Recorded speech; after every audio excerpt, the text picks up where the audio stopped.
up, ladies? This is your girl Danielle, and I'm coming at you, ladies, really quickly to give you a book review on a book that I just finished reading about 2 days ago. Want to get it out of my head, get the book review done before I forget, which should give you some kind of inclination about how I felt about the book. Um, the book is called Dirty Red. This is a book, and it's by Vickie M. Stringer. Vickie M. Stringer. This is her picture on the back. That's Vickie. Vickie M. Stringer. Okay, so I'll pretty much read to you what it is. It says, mischievous and manipulative 18-year-old Red is an expert at deception with provocative femininity. She employs her dirty ways, even faking a pregnancy with her boyfriend to win a closet full of Gucci bags, a deluxe condominium full of baby accessories, a new car, and a book deal. But when one of Red's schemes backfires and she winds up truly pregnant by her inmate boyfriend Bacon, his name is Bacon, she finally finds herself in more trouble than she has ever known. The drama truly unravels when Red's picture perfect cons fall apart due to the power of surprisingly love. Okay, so it's pretty much a urban street love story, but let's go into some of the things that I like about the book. The one thing that I like about the book is that for me, this is a new plot that I'm reading, where the main female character is a con artist.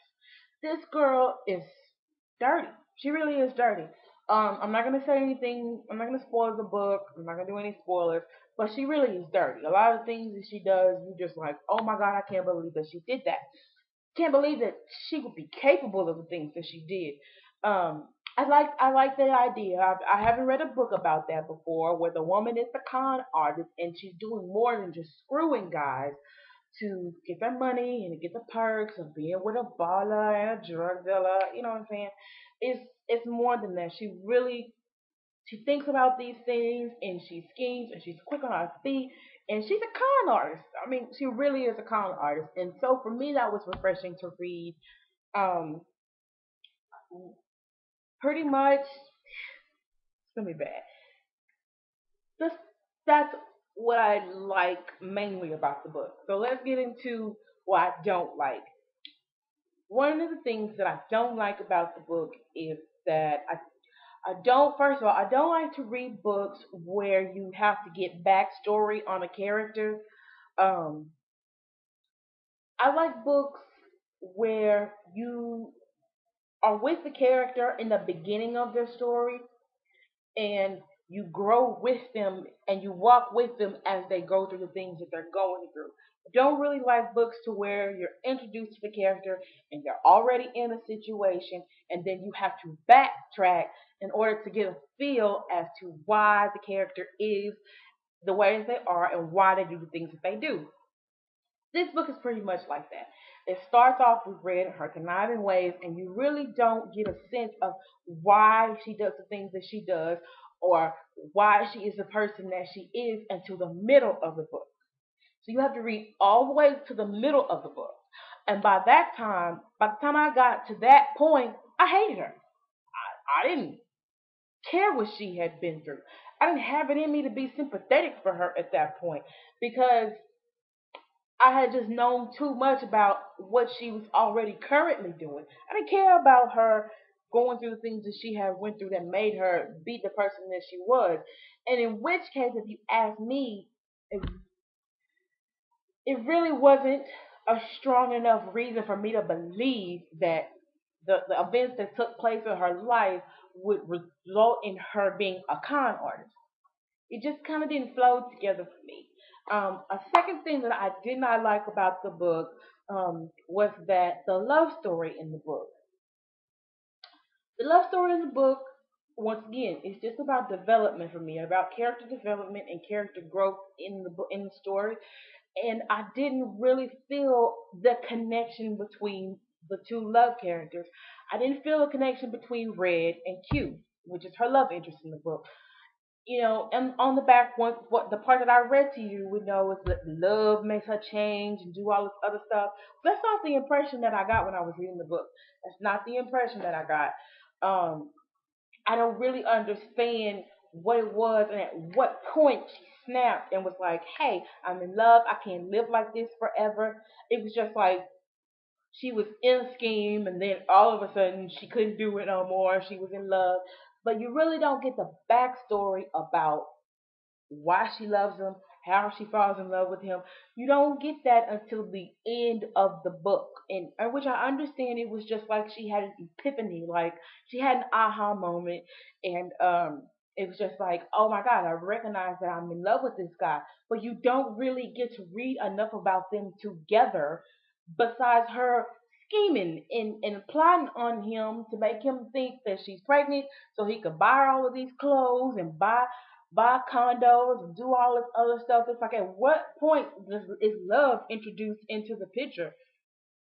I didn't get it. I couldn't follow along with that. I understood why he loved her because that was discussed a lot about his love for her and his side of the story. But as oops, sorry, um, but as far as her, I didn't really understand her love for her love interest. I didn't really understand it. So that's a second thing that I didn't like about the book. The third thing, the third thing I did not like about this book is that it just the ending seemed a little rushed to me. It started like going all over the place a little bit for me.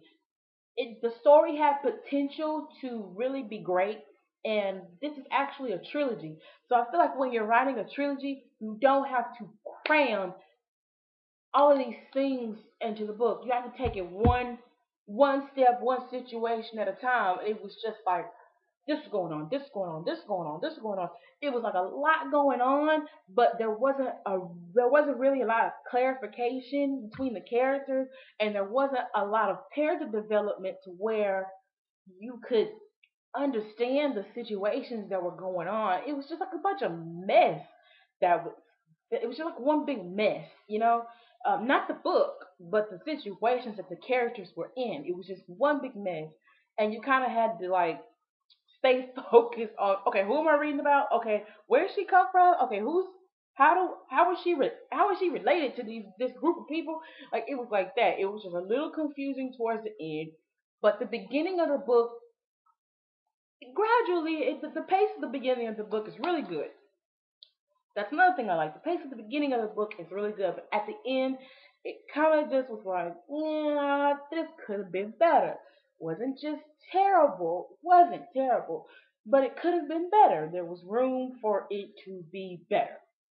That's what I'm saying. Um, Overall, though, I give the book out of 5 stars. I give it three, one, two, three. I give 3 stars. It's worth reading. The way the book ends, it is a cliffhanger because, like I said, this is a trilogy. So if you're gonna get the book, I would suggest you get part two because I do have part two, and I will be reading that book. It's called Still Dirty. And I think the third installation, which I'm not sure if I'm going to read it or not, we will see how I feel about the character development and the backstory and the love story of Still Dirty, which is part two. But the third installment is called Dirtier Than Ever if you want to go ahead and order the complete trilogy. Or if you just want to wait for me to finish reading part two before you get part three, I do suggest that you read part one. It is worth reading. It's a book worth reading. That's just for me. I love to write. I write my own stories. I write. I write. Period. I'm a writer. I love books. I love to read. So for me, an in-depth review from a writer and the literary diva that I am.